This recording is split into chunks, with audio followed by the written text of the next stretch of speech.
fingers crossed, if that all stays together, we should get a standing start, which would be fantastic. There's Simona Di Silvestro, who finished 11th on her Formula E debut yesterday, and it was a good performance from her. I think she finished up highest of the debutantes in the end.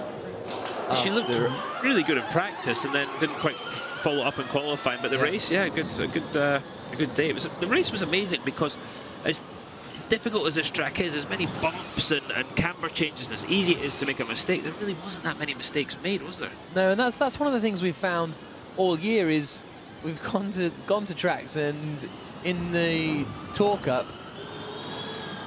everyone goes, you know, how many safety cars? There's going to be so many safety cars here, so many safety cars, but then there never are, because the drivers drive within their limits, and I think that's something that you kind of get used to seeing, drivers running wide at every corner, locking up at every corner when you're on a purpose-built facility with miles of runoff. But as soon as you're on a track that you have to respect, the drivers respect it.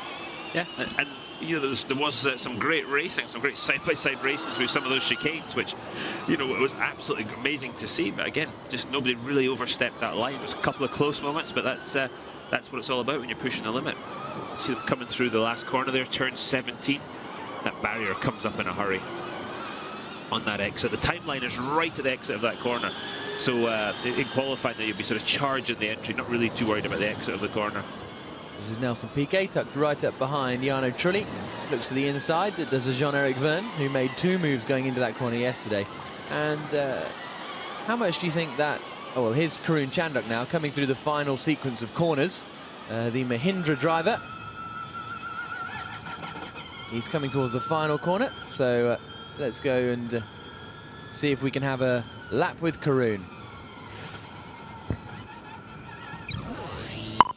Okay, hello everyone on television, just coming under the trees on the bumpy start-finish straight, heading towards the new turn 1 with the new silky smooth patch.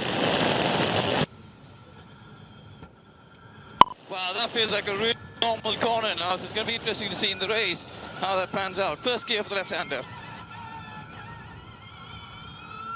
Big bump on the exit, heading towards the chicane. Up to third, back to second. Big commitment over the curbs.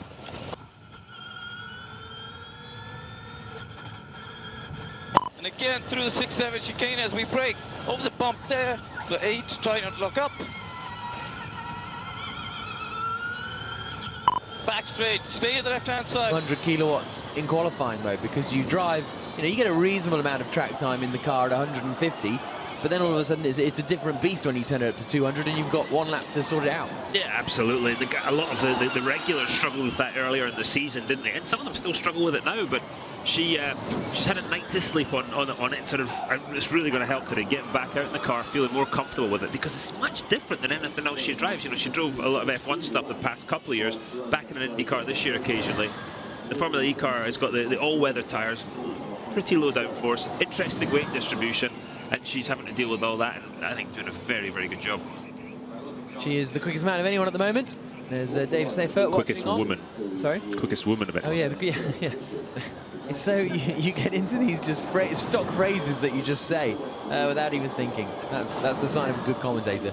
Sebastian Buemi is the quickest man of anyone so far. 1 minute 28.442. Sam Bird second quickest now, 10th and a half behind. And Bird was really quick in the race yesterday. A good drive from him to 6th position, but he was right up behind Nelson Piquet Jr., really challenging the championship leader in the final stages. I think that might be Piquet going through there. He still goes a lot wider through turn 1 than everyone else, so we'll keep an eye out for that one. There's a lot of bumps actually before this lovely new patch they put on, so they're maybe trying to figure out how to deal with that. I'll tell you exactly what the engineers will be doing and the drivers right now. That big bump's gone. They'll be saying, okay, how much can we lower the car and how much can we gain an advantage on the rest of the track? And because turn 1 yesterday, even when they put in the sort of the bollards, you were still crossing the crown of the road at a fairly high speed. So now it's a much more ideal line, and the right height will be allowed to be lower, I would say, on the rest of the track. So we've got Buemi and Piquet at the top of the times at the moment, separated by less than 1/10 of a second. We've got Bruno Senna, the fastest man of anyone in the first sector. And Mahindra are a team that just haven't managed to... Oh, goodness me, we've got Jarno Trulli and Nelson Piquet Jr. off here. And this is down at turn 8, which is the... Is it turn 3 or turn 8? What do you think? I'm not actually. Yeah, yellow at turn 8 flashed up on the screen, but that's definitely not turn 8. Yeah. Yeah, it might be 3. It's all happening Yeah, there. so you're right, it was down at Prince Albert. So whether the two of them have come together or whether they've just separately ended up running off wide there, but Piquet resumes. Well, I think to consider, you're going to be arriving at turn 3 a lot quicker today than you were yesterday, because you know turn 1 is much quicker, and it's going to take a bit of getting used to gauging that brake zone, because the bumps and there's a camber there on the as you start to turn, the track drops away, and if you miss it, it's going to get pretty ugly. So let's see what happens here. On goes, so Piquet goes straight on, and then Trulli just join him through the little right hand on the brakes. Yeah, just locked it up, didn't he? Then when did Jarno Trulli join the party? That's the question. He's probably followed him in and thought, oh, yeah, I'll start trying braking about then too. Fabio Lima, meanwhile, has just set the fastest first sector of anyone. And we've got the red flag out. So we've got the red flag out in free practice 1. The clock will continue to keep ticking. And all the cars will come back down into the pit lane now. We need a time certain schedule here, don't we? It's such a busy schedule. There's no time as it is for the teams and drivers between sessions, so we can't be sort of holding it. Oh, it's Oliver Turvey. Oliver Turvey has come to a halt on the run up towards turn 8, yeah. So a really good performance yesterday from Turvey. He was actually the highest finisher of the debutants. He did a really good job, didn't he? Nice drive. Seemed to get on very well with the looking after the power saving while still going really quick. So I'm very, very impressed with him, and I think today he'll only improve again. It's good to see him getting a chance. So Nelson Piquet being pushed back into the garage. I'd imagine they'll make some pretty big changes overnight, because they just weren't in the races yesterday, were they really? And you know, from qualifying, like I said, they're on the back foot. The thing you've got to try and get here, you've got to try and get a balance with the car. You've got to get it so you can carry all this momentum through the corner. That requires the car to be in balance. So you turn in, the car turns well, but the rear's not going to step out. You get on the power, the car puts the power down, but then you don't get a massive understeer. The front doesn't slide when the rear's gripping, and that allows you to carry the momentum, do a good lap time, have good speed, and save energy at the same time. And they just didn't get it yesterday, it looked like. And you know, Piquet was on the back foot all the time. Degrassi, it looked the first half of the race was kind of okay, and then he came alive on the second car. On roulait comme ça aujourd'hui, mais il y a définitivement une sorte de problème, parce que le volant est super heavy. Super heavy. So, I think it might say the car is good, because he's 7/10 up the road. Yep, set that lap just before he came into the pits. 1 minute 27.801. As you say, 7/10 quicker than Nelson Piquet Jr., who's been on his radio saying the car feels better than yesterday. He's got some new tyres on the left-hand side of the car at the moment. 2 championship protagonists, 2 of the 3, 1-2 at the moment. Degrassi, meanwhile, P14. Here's Nelson. Having a little chat with his engineer there. You can see the times on the left-hand side. That's what 7/10 of a second looks like. And then Sam Bird is in there, D'Ambrosio's in there, Salvador Duran's in there as well. Good lap from Salvador in the Amna Naguri squad. Nick Heidfeld down in 19th place. Jean-Eric Verne yet to set a lap time or leave the pits. Session is about to restart in 10 seconds.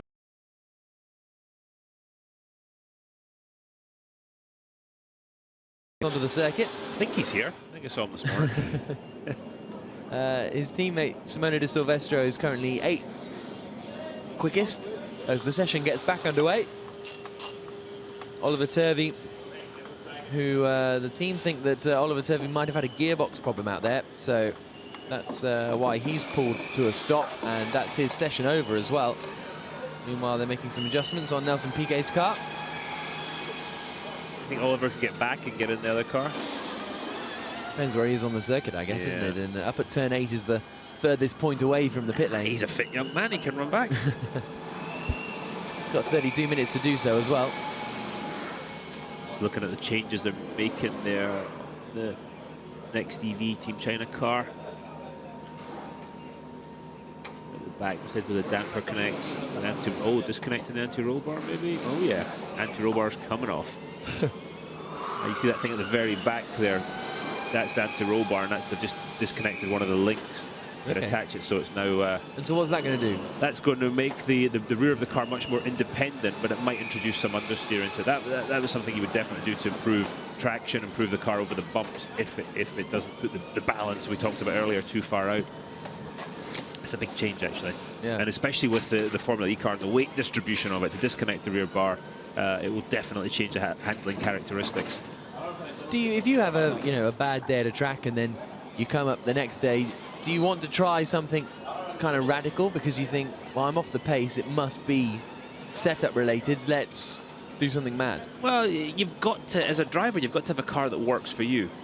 You know, sometimes you hear them say, oh, well, your teammates do. Well, yeah, the teammates got a different driving style sometimes. So you've got to be able to adapt your style in a way, but at the same time, they've got to have the car working for you.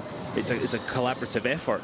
And if I was Nelson, I'd definitely be trying some bigger stuff today to try and figure out where they missed. Fabio Lima out on track, whose attempts at a quick lap keep getting thwarted. He had a good first sector yesterday in his qualifying run before locking up at Sungate at turn 8 and going straight on. And then today he went purple in the first sector, and then the red flag came out. So I think the fundamental pace is there for Fabio Lima. Doesn't quite seem to have the race pace. There's still bumps on the way into that turn. It's not all smooth and lovely, is it? Oh no, it's far from it, but it's still a big improvement. Oh, he missed the apex. Ooh. And almost didn't miss the wall on the way out there. I mean, Fabio really struggled yesterday with the energy saving portion of things, didn't he? Yeah. He was using, just burning through that energy. And then that compromised his race somewhat. Look at that bump there as he crosses the crown of the road, braking for turn 8. Car turned well there through the middle of 8. Big bump just past, there you go, right there, yep. And then braking for the chicane here at 9:10. Karun Chandok has just set the fastest first sector of anyone. As Lima comes up towards the middle sector now, what sort of lap time is he on at the moment? On your stops. Less than a second down. Karun Chandok's going to be coming across the line soon to jump up towards the top of the timing screens. We're still well off the pace that we'll be seeing in qualifying at the moment, as Lima swoops through the left-hander and then down into the Millennium chicane. Chandok across the line now and goes second quickest, 1 minute 28.333. That's a good lap for the Mahindra team, who had another horrible day yesterday. Bruno Senna finished 16th, having served a drive-through penalty, and Karun Chandok finished 12th. I spoke to Karun's dad leaving the track. Push for one more. A slower hit on your pedal for the heavy stops.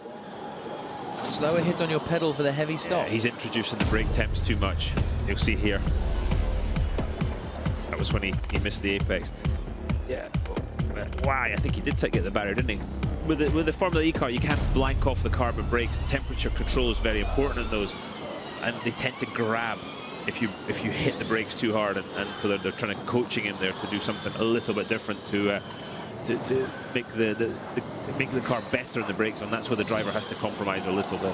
It's working for him so far because he's just set the fastest first sector of anyone, Fabio Lima. Loic Duval has jumped up to second quickest. He's just a tenth of a second slower than Sebastian Buemi. Less than half an hour to go in this first free practice session. This is the area of the track here you really would concentrate on for passing. And we saw it yesterday. The whole 8, 9, 10, 11, 12, 13. You can't just make a pass by getting one corner right. You've got to get that whole series right, and it starts really... You've got to set it up almost a lap before, but it starts in turn 8, building that momentum and getting the guy to defend into 9, so you can then try and get them into 11 or 12. But then if you can get them to defend into 12, 11 again, you can get them out of 13 into the bus stop. So it's not the work of a moment making a pass round here, but as Jean-Eric Vergne proved, you can do it yesterday. On multiple occasions, actually, Jean-Eric Vergne made cracking passes, weren't they? Yeah, some really good overtakes. Stefan Sarazan crosses the line to go 4th. Salvador Duran goes 5th. Fabio Lima had a bit of a horrible final sector, and as a result remains in 13th place. I think that was Sarazan just being told he had a couple of laps to go. Lucas de Grassi now 16th on the times. He's only done 2 laps out there. This is the first time he's left the pits since the red flag.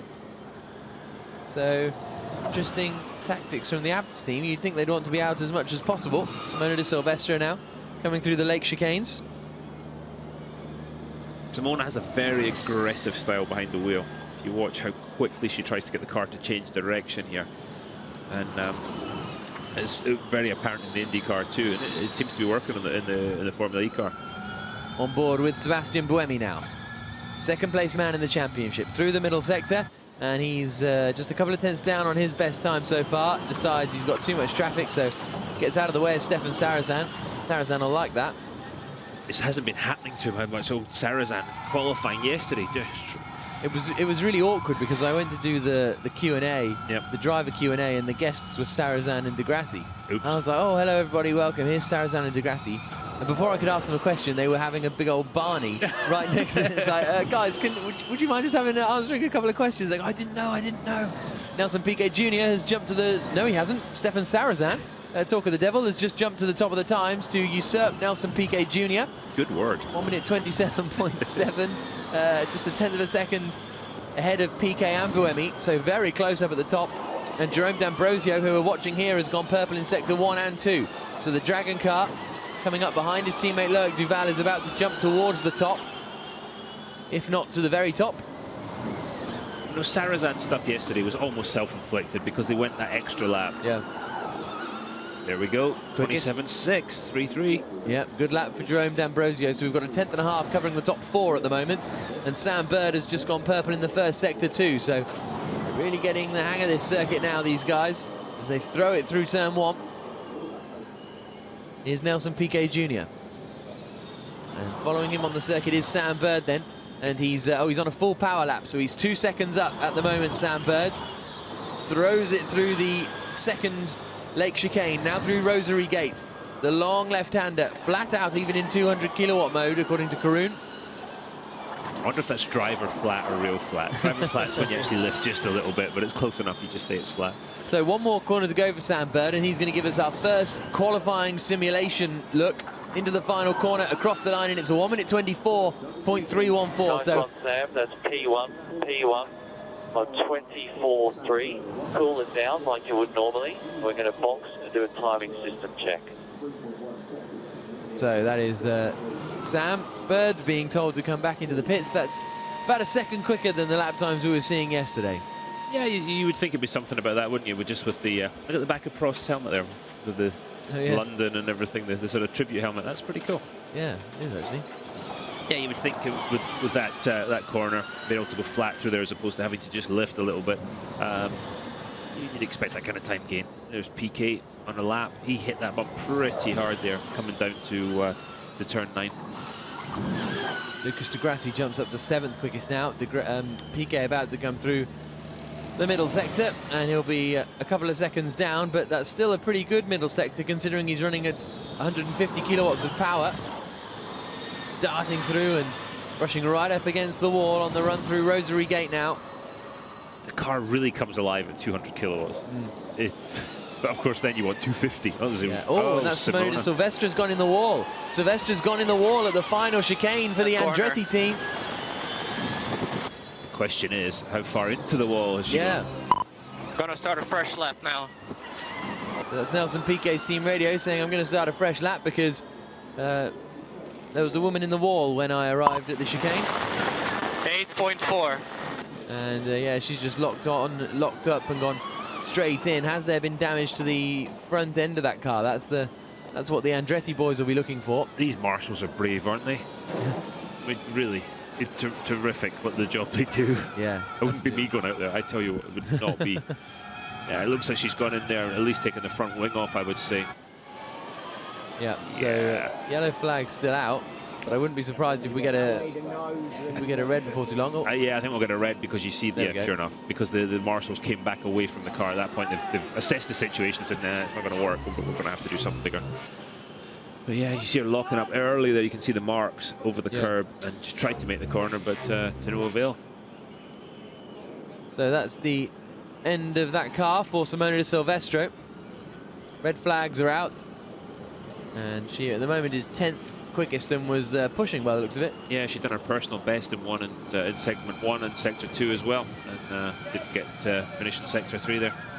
So the second red flag of the session, first caused by take that front wing, chaps, won't you? The first caused by Oliver Turvey breaking down in the Team China car, and now Simone de Silvestro has gone into the wall down at the final chicane. That means everyone comes back into the pit. Still Sam Bird, the only man to have set a lap time in full qualifying trim. As the Grassy gets pushed back inside the garage. We still haven't seen Jean-Eric Vergne. Yeah. So Stefano Yamamoto there making his way back to the pits, but so we've got one Andretti car in the wall and one still in the pits, and everyone else has done, you know, 10 or 11 laps. And Yamamoto have to go nice and slowly through here because there's marshals and all kinds of things on the track, and an orange Andretti Sport car parked in the wall too. Yep. So Yamamoto pulls back into the pits, as does. It's so strange to hear the gearbox rattling around as you put it into gear and everything, because obviously it happens in a normal car, but when you know, if you're just on tick over, you're not going to hear that sort of thing. You'd be surprised. You hear it sitting in the car. You actually, with most of the stuff I've driven, when you select first gear, with it, certainly with a paddle shift, you hear the gear ram home there. Okay. And you hear the hydraulic system working too. So that's or the electric system in a lot of cases, but. You definitely hear it, but we, as the people watching, can now hear all that stuff too, and you can hear the suspension moving and working, all the rose joints and everything, and the dampers. It's been quite enlightening this year, just listening to that sort of stuff and everything that the car does. It's normally drowned out by the engine. So let's see. So they're removing De Silvestra's car now. Can't quite make out the front left. Looks like it's maybe not. Can't. Yeah, that doesn't look quite. A bit further back than normal, doesn't it? Yeah, I think it's pointing the wrong way, isn't it? Front wing's gone. You can see one of the marshals has got it there in his hand, but it doesn't look. Couldn't quite see from that shot, but it looks as though they might have to do the front left corner. Lucas de Grassi. Hello. A little wave from him as he sits in the apt car, getting ready to head out onto the track again. So here we go. Yeah. Bottom wishbone bent there. Yeah, and I imagine one of the top ones is done as well. So front left corner for the Andretti car and a new front wing. The Andretti boys will fix that in a couple of minutes. Front right looks all right. Yeah, they've had plenty of practice. I drove for them for a long time. So let's hear from Roger Griffiths. They've got one car in the wall, one car in the pits. We can hear from Roger Griffiths now. Roger Griffiths, what's going on with your team this morning? I mean, Jean-Eric Vergne... Carefully, he wants to do well in the race this afternoon, so you're not going to take any risks at this point. Okay, thanks very much. That's not good to hear about Jean-Eric Vergne. Hopefully all is well with the young Frenchman. Sounds ominous, doesn't it? And so the session will restart it in about a minute and a half's time. Simona de Silvestra has just got in the little medical car just for a little precautionary check, I think, but... Really? They've taken her out, okay. So, but... Maybe slightly overkill there. Yeah, exactly. A couple of big guys in that little i3 there, aren't they? You're always making friends, aren't you? You have to beat the horn in these things, otherwise no one can hear you. But the medical centre's only round the back, so it seems a bit overkill to pick her up and then drive her to the back of the garage. But anyway, those are the procedures that need to be followed. Just a bit, yeah. That's one of the things you learn driving the Formula E car too. You know, when you're in a racing car with a gasoline-powered or diesel-powered engine, the birds respect the car. You drive along, the birds on the track hear this thing coming, think I'm getting out of the way. With the electric car, the Formula E car, they don't, and then it can get a bit awkward. So the session will restart in just half a minute. Sam Bird, currently the quickest man of anyone, but he's the only man to have used his full 200 kilowatts qualifying mode power setting. Everyone else running at 150 kilowatts. So as a result, he's 3.1 seconds clear of Nelson Piquet Jr., who's currently second quickest, the championship leader. Jerome D'Ambrosio third quickest, then Stefan Sarrazin, Sebastian Buemi, Loic Duval, Lucas de Grassi, Bruno Senna, Karun Chandok and Simona de Silvestro completing the top 10. Then we've got Duran, Prost, Heidfeld, Fontana, Abt, Trulli, Lima, Turvey and Yamamoto. And those are the 19 drivers that have been... We should be good to have a grid start today. Yeah, absolutely. And looking at turn 1 and looking at what the guys did yesterday with the bollards, you can run side by side through turn 1. So it's going to get action-packed in turn 3 because they're all going to arrive at this funnel that is turn 3. And yeah, that's when the championship can be won or lost. It sounds a bit dramatic to say it, but it could just take one small incident there with 5 points between first and second in the championship between Nelson Piquet and Sebastian Buemi. It could all be over very, very quickly. So 15 minutes to go in this first free practice session. It's the third free practice session we've had this weekend, but it's the first of the day in what is an identical repeat of yesterday's action. Through goes Salvador Duran, who had a reasonable run in qualifying yesterday, but ended up finishing down in 17th place. He was 11th on the road, but was then given a subsequent drive-through penalty for a pit lane infringement. Here you can see the powers that the guys are using. So PK running at about 150 kilowatts, and if these go green, then that means they're running at the full 200 kilowatts of power. Just looking at the different downforce levels, look how trimmed out.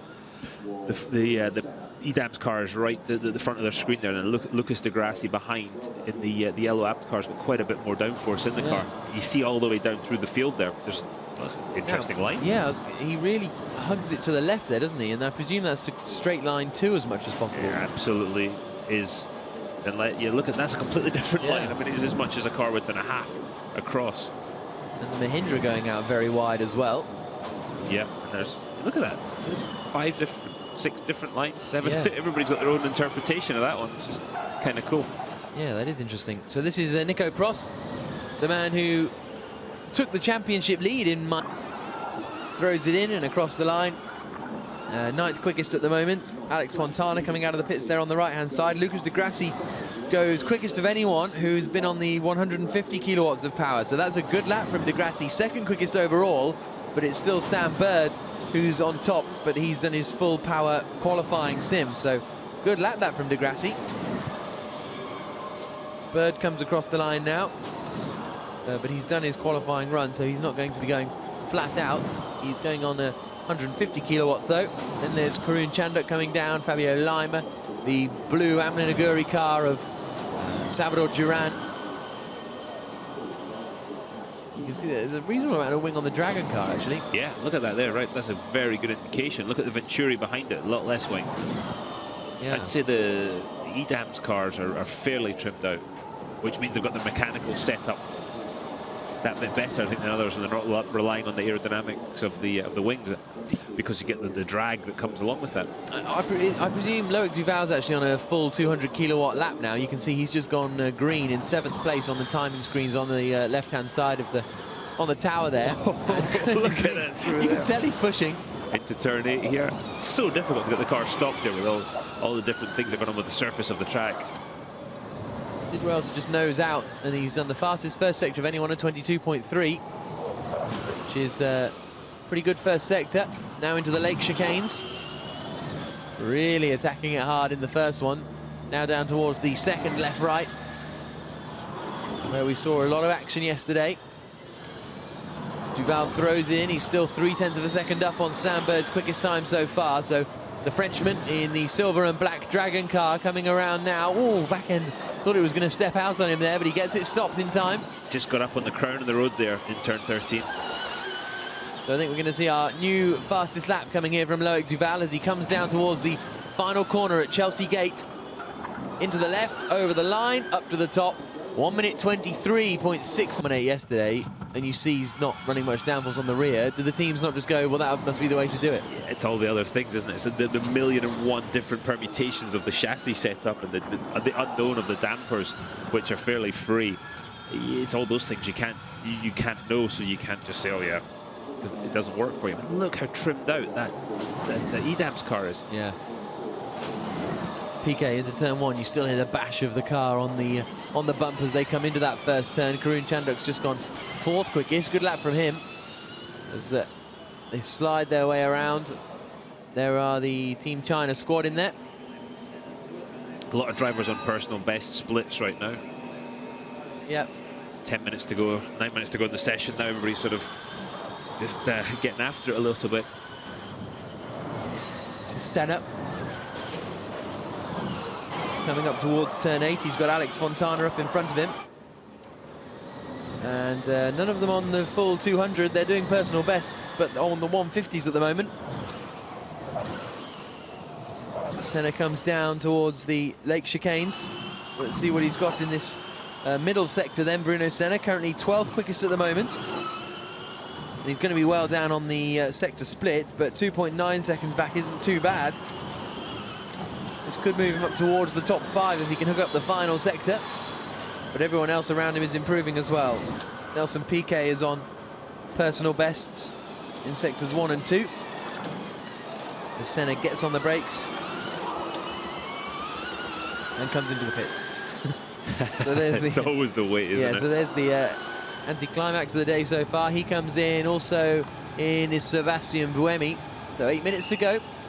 Swapping cars, you think? Putting the car out there with the full 200 Maybe. kilowatts, you think? But we tend to see the 200 laps coming in the second free practice session. Yeah. But maybe they'll decide to go for it here. Sakon Yamamoto. Oof. The front left almost coming off the ground as they turn into the left-hander at turn 1. I think the Amlin boys need to have a bit of work on that there. Yeah. It didn't look particularly friendly, did it? Probably, isn't it, Yeah, on there's a turning? bit on the brakes, so yeah. Let's see what happens here, because he'll be turning and braking at the same time.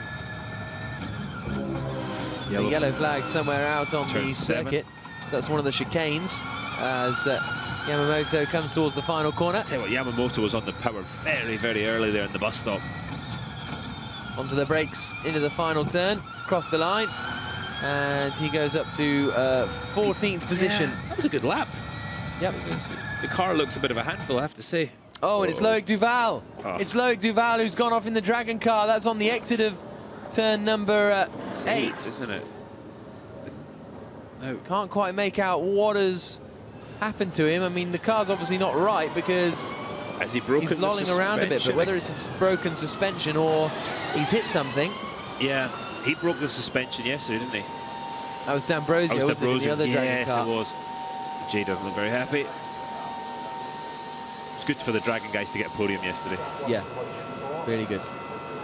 There's a guy that's improved just massively since he came into the series, old Salvador Duran, isn't he? Yeah, absolutely fantastic stuff from Salvador. He missed the first 2 races, joined us in Punta del Este, and has picked up a couple of points playing positions since then. It was 11th on the road yesterday, but was then given a subsequent drive-through penalty. Driver and team manager of car 55, which is Sakon Yamamoto, have to report to the race director after the session, so Sakon's been up to something. Yeah, I wonder what it was. Oh, clearly was off camera because it's... Yeah. Oh, here we go. So this is Yamamoto coming into turn 1. You can see the front left Look wheel at up off the floor. They're running it very stiff. What has Jerry Hughes been doing with that car today? Jerry's got it fairly aggressively set. Yeah.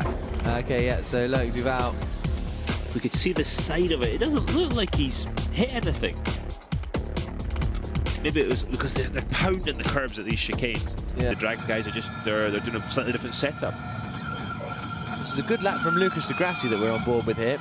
Nico Prost looks like he might be in the full 200. Well, he's only peaking at about 164, so I'm not quite sure what is going on with Prost there. But let's watch de Grassi through the final turn. This could put him up to, well, he stays 3rd, but he does improve a 126.881. So he's now a quarter of a second clear of his teammate, Daniel Abt. 3.5. And That's them cooling it. Yeah. It's spectacular, isn't it? getting pretty hot in de Grassi's other car, but at the moment it's an apt 1-2 for the cars that have only run at 150 kilowatts of power. Now here's Nico Prost, just cruising around. So maybe he's turned it up to 200, but is just making his way around. So that's why we're not seeing him spike at the full 200, because these power telemetry settings we get are live, so it shows you what they're using at each precise moment.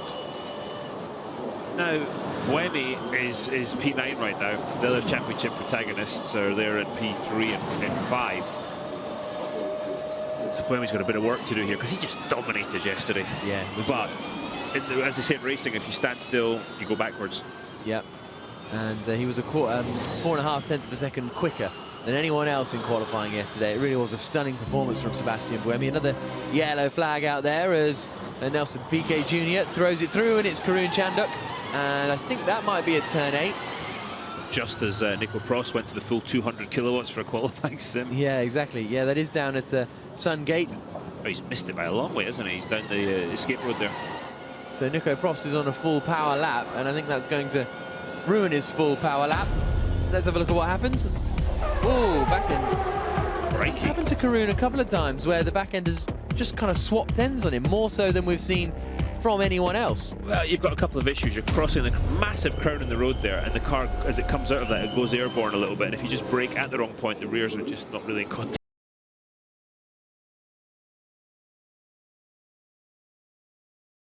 Out there. Look at the dirt offline. Dusty it is.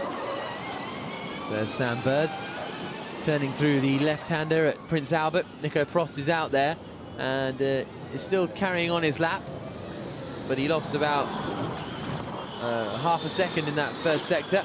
Sebastian Buemi's on a full power lap as well, so let's keep an eye out for what Buemi can do. Again, as we've seen a couple of times, the e.dams cars deciding to do their full power qualifying runs in free practice 1.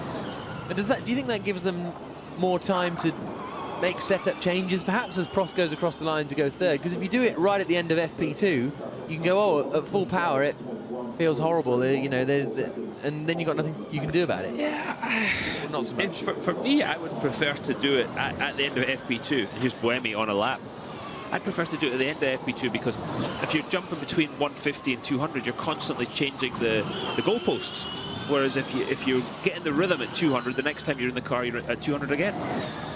So through the middle sector, 10th and a half down on Loic Duval at the moment. The thing that Buemi's got to do today is drive the car like he's got nothing to lose, like he did yesterday. Yeah. If he can do that when he's under championship pressure, he could very well win the championship. That is, I think, the trick to winning a championship. Driving like you've got nothing to lose when it's all on the line. World Endurance Champion last year, Sebastian Buemi, alongside Anthony Davidson. And he goes second quickest, about 3.5 tenths down on Duval. As the checkered flag comes out here in London at the end of free practice 1. And it's Loic Duval who looks set. Tu gardes beaucoup de prolongs, la radio, je peux pas parler, je peux pas te poser des questions, tu restes enclenché sans parler. Mais bon, les freinages n'étaient pas optimales, préparation non plus. J'ai perdu beaucoup dans le secteur 1 et le secteur 2. Here's Nico Prost across the line now, and he remains in 4th place, but Buemi not sounding particularly over the moon. No. No idea what he said, but... Something about the radio not working, I think. Okay. Something about sector 1 and 2, that was my schoolboy French, my school teacher. Oh, very close to being in the wall there. I think that was Alex Fontana coming out of the final corner. Very close to clipping the wall if he didn't. Karun Chanduk as well, throwing it through the final turn. And he comes across the line to finish 10th quickest. And I think that's going to be all of our runners. Truly across the line. Big chuck from Sakon Yamamoto as well through the final corner. But I think that's pretty much concluded our free practice 1 session here. Yeah, Nelson Piquet, I think he actually missed the checkered, but he was in traffic, and the guys in front of him had started to slow down already, so he's just aborted that lap. Yep, down in 9th place, Nelson Piquet Jr. Fabio Lima comes out and across the line, 7.5 seconds down, so not a quick lap for Fabio. So, Loic Duval ends the session on top. And free practice 1 yesterday was topped by Stefan Sarazan, so a few new drivers at the top of the timing screens. Not surprises though, but I think the main thing we've learned from this free practice session is that turn 1 is good again, which is fantastic, but also that qualifying is going to be so important and so unpredictable, I think. Yeah, absolutely. It is both. I think it's going to be both those things. You've got to get qualifying right. As difficult as it is to pass here, you're going to have to nail that lap. And you know, Buemi there. Look at this. Buemi on pole, Piquet second, De Grassi third. Are we going to see this situation coming up later on today? All 5 lights are on, and away they go. And pretty good start from them all, really. Pretty even. De Grassi got a good getaway. Yeah. as they come down towards turn 1. That's going to be fun in the race, isn't it? Be some side-by-side stuff going on there, no They all doubt. hurtle down there. And then we've got Oliver Turvey, who managed to get out again after breaking down in his first car. He and Nico Prost heading down towards the first corner. They're going to pick up. That's going to be pretty much flat, isn't it? The turn 1 in. Oh yeah, off the start. Off the start, absolutely. And I think that's going to allow them to run that side-by-side through there on that first lap. And as I said before, funnel into turn 3. That's where it's going to get interesting. The brakes will be even colder than usual. They'll be grabbing, and it'll be a challenge just to get the thing stopped. Here's a look at the results after free practice 1 here for the final day of the Formula E Championship. Loic Duval, the quickest man of all, 1 minute 23.690 for the Frenchman. Then Swiss racer Sebastian Buemi, second quickest, 0.3 of a second down. Bird third, Prost fourth. Alex Fontana ran at full speed, and as a result, he ends the session 5th for the Trulli team. Then we've got from 6th downwards, it's those who only used 150 kilowatts of power. De Grassi in 6th. Then we've got Nelson Piquet down in 9th place. Saka Yamamoto 15th. Simona de Silvestro ended her session in the wall in 16th position, and we didn't see Jean-Eric Verne after he's being looked at in the medical centre. The Shard, the River Thames, and Fabio Lima. 3 things that don't necessarily